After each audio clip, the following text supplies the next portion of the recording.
OMG. What did I just see?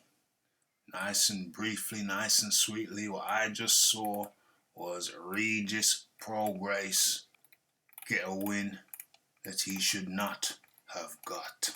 I just saw Regis Prograis earn a robbery. He wasn't doing the scorecards, fair enough, but I think someone here commented that they reckon the scorecards were filled in before the fight.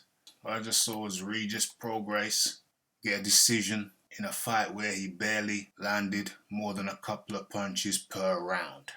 Danilito Zorrilla was negative, circling around the ring. It looked kind of hilarious. It looked like some kind of thing you did when you was in infant school, when you're just circling around on the edge of the ring, like the penguin shuffle. But he was doing it at speeded up penguin shuffle. That's what Zorrilla was doing, and just landing, jabbing a right cross, the body shot, overhand right. But Regis Prograis was landing even less. And a matter of fact, rat-tat-tat-tat, Regis Prograis got dropped in the first round. The referee waved it off, said it was a trip, but it was most certainly not a trip. The referee said, nah, it was a slip or a trip. Nonsense. Then I think it was the second or third round, Prograis dropped Zorrilla. Fair enough. But as the fight went on, Zorrilla kept on circling around and pop, pop. End of the round, pop, pop, pop. Landed a few punches, so he took that round. Or should have took that round. It was a landslide victory for Zorrilla to me. Rounds won by Regis Prograis. I'd have found it hard to give him more than 4 rounds. I gave him the 12th round. That is Regis Prograis. I gave him the 12th round, but that was probably his best round, other than the round when he dropped Zorrilla. I think that was 3. But yeah, that was a landslide victory for Zorrilla to me. But the judges saw it otherwise.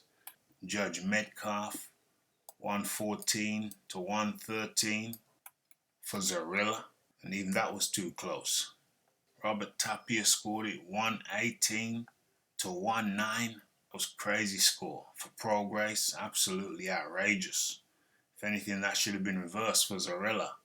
And Jeff Mason had it 117, 110. Well, that was almost as crazy. They had it wide for Prograis, but as a matter of fact, rat-tat-tat-tat, it should have been the other way around. It's going to be interesting to see how other people scored this, but for me, that was a landslide victory for Zorrilla. But Regis just signed to the Zone, and Devin Haney had expressed an interest to fight him, for going up from 135 to 140 to fight Regis Prograis. Haney Sr. was at the fight, and I'm told that he said, yeah, we definitely want Bill Haney. Said we definitely want that fight. Even before this, I was confident that Haney would beat Feet of Clay, Regis Prograis. What I saw from Regis did nothing to diminish that view. That was a clear and decisive robbery. And forget about Haney Lopez. That was a close fight. This is what you call a robbery, unless I'm hallucinating right now. But have your say. It's the Raphael Dawkins, it's the Combat Radio, it's the robbery of Danilito Zorrilla. He's fighting very negatively, but he was touching up Regis Prograis, and then towards the end of the fight, he was touching him up real good. First it was tip-tap, but then he started sinking in. So, although Zorrilla fought negatively, he hit the guy and won, the guy hit him. And that, to me, should have been a victory for Zorrilla. But there's a big fight coming up for Regis Prograis. Haney versus Prograis, Prograis versus Haney, and I guess the judges didn't want to mess up the bag.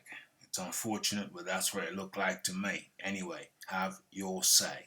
It's the Raphael Dawkins, the Combat Radio, it's the Robbery of Zorrilla, the negative Zorrilla. It's the Combat Radio. Tune, subscribe for more boxing news from around the world. But for now, it's Raphael Dawkins Combat Radio, and I am